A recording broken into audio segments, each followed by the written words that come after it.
বন্ধুরা, আজকেও কিন্তু নতুন একটা ডিজাইনের ভিডিও তোমাদের সাথে শেয়ার করব।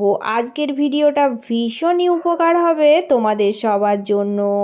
তো বেঁচে যাওয়া অল্প একটুখানি কাপড় দিয়ে কিভাবে বুদ্ধি খাটিয়ে অনেক দামি ডিজাইনের একটা জিনিস তোমরা বানাতে পারবে, সেটা কিন্তু আজকের ভিডিও দেখলেই বুঝতে পারবে। তোমরা পুরো ভিডিও দেখো, তাহলেই বুঝতে পারবে কিসের জন্য আমি এই কথাটা বলছি।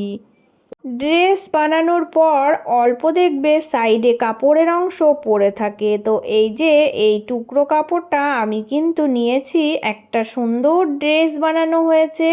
তো সেই ড্রেসটা সাইডে যে টুকরো কাপড় পড়েছিল সেখান থেকে নিয়েছি। তো দেখো, আমি এটা ভাঁজ দিয়ে নেব। সুন্দর করে আমি ছোট করে ভাঁজ দিচ্ছি, কারণ কাটিং করার সুবিধার জন্য। এবার আমি এটা দেখো এইভাবে ভাঁজ দেব, দিয়ে মেপে দেখছি 3 ইঞ্চি দেখো থাকলেই হয়ে যাবে। তো এটা 2 টুকরো আমি করে নেব। তো লম্বাটা আমার যত বড় হয় হোক, কিন্তু চওড়াটা আমাকে 3 ইঞ্চি রাখতে হবে। দেখো, আমি কিন্তু সোজা এইভাবে কেটে দিলাম, তাহলে খুব সহজেই এটা 2 টুকরো হয়ে গেল। এবার দেখো, আমি এই যে 2 টুকরো করেছিলাম, তো এটার মিডিল দিয়ে আমি দুটো জুড়ে একটা লম্বা দেখো টুকরো আমি তৈরি করব। কারণ যতই লম্বা হোক ততই কিন্তু আমার এই জিনিসটা বানাতে সুবিধা হবে। তো এইভাবে আমি মিডিলটা জুড়ে একটা লম্বা কাপড়ের টুকরো তৈরি করে নিলাম। এবার এই কাপড়ের টুকরোটা দেখো এইভাবে ভাঁজ দেব, দিয়ে সুন্দর করে কিন্তু সেলাই দেব। এই যে এখান থেকে দেখো উল্টিয়ে ভাঁজ দিয়ে সেলাই দিয়ে আমি দুটো জয়েন করে দেব। তো পুরোটাই কিন্তু এইভাবে নর্মাল একটা সেলাই দেবে, দিয়ে এটা জুড়ে নেবে। এইভাবেই জুড়বে, যত বড়ই হোক না কেন সেটা এইভাবে জুড়েই রেডি করবে। এবার এই টুকরোটা দেখো আমার কিন্তু সেলাই করা হয়ে গেছে। এবার কি করতে হবে না, এটাকে দেখো 1 ইঞ্চি ছেড়ে ছেড়ে ভাঁজ দেব। মানে এখানে আমি ভাঁজ দিচ্ছি, তারপর 1 ইঞ্চি ছাড়া রেখে আবার কিন্তু ভাঁজ দিচ্ছি। এইভাবে ভাঁজ দিয়ে সেলাই করব। তোমরা দেখলে বুঝতেই পারবে কিভাবে আমি এই যে এই কুচিগুলো বসাচ্ছি। খুবই সহজ, কিন্তু দূরত্বটা মোটামুটি একই রকম রাখার চেষ্টা করবে। এইভাবে করে দেখো, সুন্দর করে আমি ভাঁজ দিয়ে পুরোটাই রেডি করব। তো কুচিগুলো আগে সেট আপ করে নিচ্ছি, কারণ হচ্ছে এই জিনিসটা বানাতে আমার তাহলে খুব সুবিধা হবে। এবার কিন্তু আমার এখানে আরও 2 টুকরো কাপড় লাগবে। তো দেখো, এই যে আমি কাপড়ের মেন ফেব্রিকটা থেকে দুটো এই রকম গোল করে কাটিং করে নিয়েছিলাম। তো এটা ধারের কোলটা আমি সেলাই দেব, 1 ইঞ্চি মতো গ্যাপিং রেখে চারিকোলটা সেলাই দিয়ে জুড়ে নেব। এবার এই যে চারিকোল দিয়ে সুন্দর করে আমি কাটিং লাগিয়ে দেব। আর যদি দেখো সাইডে এক্সট্রা একটু বাড়তি সিট থেকে যায়, তো সেটা কেটে বাদ দিয়ে দেব। কারণ রাউন্ড শেপ যখনই থাকবে এই কাটিংগুলো দিয়ে নিতে হবে। তাই এইভাবে কেটে এই যে এই খোলা অংশটা আছে এখান দিয়ে আমি সোজা করব। এটা আস্তে করে টান দিলেই দেখো সুন্দরভাবে সোজা হয়ে বেরিয়ে আসবে। এবার কি করতে হবে বলো তো, এটা সুন্দর করে আগে হাত দিয়ে গোল শেপটা নিয়ে চলে আসবে, দিয়ে এইভাবেই রাখবে। এবার খোলা মুখটা একটু মুড়ে দেবে, দিয়ে এখান থেকে সুন্দর করে চারিকোলটা একবার সেলাই দিয়ে নেবে।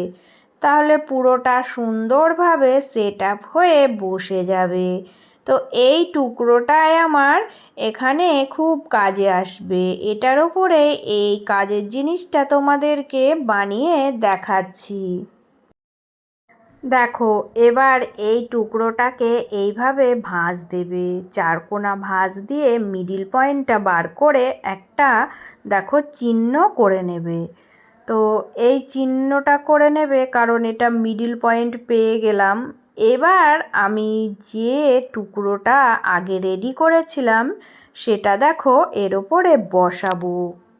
এখানে দেখো এই ধারের কোলটা একটু মুড়ে ভাঁজ দিয়ে দেব, দিয়ে একদম মিডিলে বসিয়ে সেলাই দেব। মিডিলে বসিয়ে সেলাই দিয়ে সুন্দর করে দেখো আমি কিন্তু আস্তে আস্তে এই মিডিল পয়েন্ট ধরে সেলাই দিতেই থাকবো। এটা কিন্তু খুবই সাবধানে করতে হবে। দেখো এই রকম সরু হাতের কাছে তোমরা কিছু একটা নিয়ে নেবে, এটা দিয়ে আস্তে আস্তে এই সিটটাকে সুন্দর করে ভেতরের দিকে ঠেলে দিয়ে দেখো সেট আপ করবে, তাহলে কিন্তু এইভাবেই তোমার কিন্তু এটা সেট আপ হয়ে যাবে। আর আস্তে আস্তে সেলাইটা দেবে। দেখো পুরোটা কিন্তু আমাকে এটা দিয়ে কভার করতে হবে। তো কি করছি না, একটা দিক দেখো আমার হয়ে গেলে ঠিক সেই কুচিটার নিচ দিয়েই আবারও আমাকে রাউন্ড তৈরি করতে হবে। এইভাবে আমি ঘোরাতেই থাকবো আর সেলাই দিয়ে এই কুচিটা বসাতেই থাকবো। এইভাবে পুরোটা বসাতে হবে। তো প্রত্যেক দিনের মতো আবারও আমার নতুন পুরনো সকল বন্ধুদের জন্য রইল অনেক অনেক ভালোবাসা। পুরনো বন্ধু তোমরা সব সময় এভাবেই পাশে থেকো। আর যারা আজকে নতুন আমার ভিডিও দেখছো প্লিজ বন্ধুরা চ্যানেলটি সাবস্ক্রাইব করে নিয়ে পাশে থাকার অনুরোধ রইল। তো পুরোটাই দেখো একইভাবে সুন্দর করে বসিয়ে কিন্তু এই ফুলটা তৈরি করে নিচ্ছি। কত সুন্দরভাবে একটা গোলাপ ফুল তৈরি হয়ে যাচ্ছে তোমরা দেখেই বুঝতে পারবে। পুরোটা রেডি হয়ে গেলে দেখো কত সুন্দর একটা লুক এসেছে। এবার দেখো এখানে আমার কয়েকটা মতি লাগবে, কারণ এই মতি কটা আমি কিন্তু মিডিলে বসিয়ে দেব। সুতো দিয়ে দেখো এখানে আমি 5টা মতি গেঁথে নিয়ে মিডিলে বসিয়ে সেলাই করে দেব।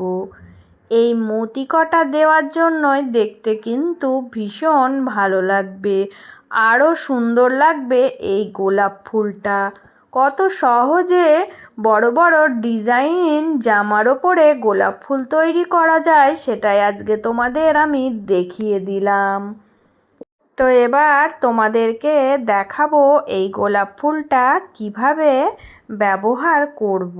দেখো আমি কিন্তু একটা অনেক বড় গ্রাউন্ড বানিয়েছি। তো বড় বড় গ্রাউন্ড যখন বানানো হয় তখন কিন্তু এই রকম বড় বড় গোলাপ ফুল বানিয়ে এই গ্রাউন্ডগুলোকে অনেক দামি ডিজাইনের লুক দেওয়া হয়। একদম সিম্পল ড্রেসের ওপরে এই ফুলগুলো বসালেই খুবই সুন্দর একটা দামি ডিজাইনের ড্রেস হয়ে যাবে। তোমাদেরকে চলো এবার পুরো ড্রেসটা শেয়ার করছি। এটা আমি এইভাবে সেট আপ করে নেব। তো দেখো পুরো ডিজাইনটা করার পরে এই গোলাপ ফুলটা যখন মিডিলে বসিয়ে দেওয়া হয় কত সুন্দর একটা ড্রেসটার লুক এসেছে। দেখো বড় বড় গ্রাউন্ডগুলো কিন্তু এইভাবে বড় বড় গোলাপ তৈরি করে দেখো সুন্দর একটা লুক দেওয়া হয়। তো গ্রাউন্ডের কাটিংয়ের ভিডিও যদি কারোর লাগে অবশ্যই আমি তোমাদের সাথে শেয়ার করব, কারণ গ্রাউন্ডের অর্ডার আমার আছে। তো তোমাদেরকে আমি দেখিয়ে দিলাম অনেক ঘেরালা অনেক দামি ড্রেস ছোট্ট একটা টুকরো কাপড় দিয়ে কিভাবে সাজাতে হয়। তো এই সমস্ত দামি ড্রেসগুলো বানিয়ে কিন্তু অনেক অনেক টাকা ইনকাম করা যায়। তো টুকরো কাপড় দিয়ে এই গোলাপগুলো কিভাবে বানাবে সেই ভিডিও আজকে তোমাদের সাথে শেয়ার করলাম। তো আজকের আমার এই ডিজাইনের ড্রেসটা তোমাদের কেমন লেগেছে সবাই কমেন্ট করে জানিয়ে যেও। আর সবার জন্য রইল অনেক অনেক ভালোবাসা। সবাই সুস্থ থেকো, ভালো থেকো। চলে আসবো আবারও অন্য কোনো একটা নতুন ভিডিওর সাথে।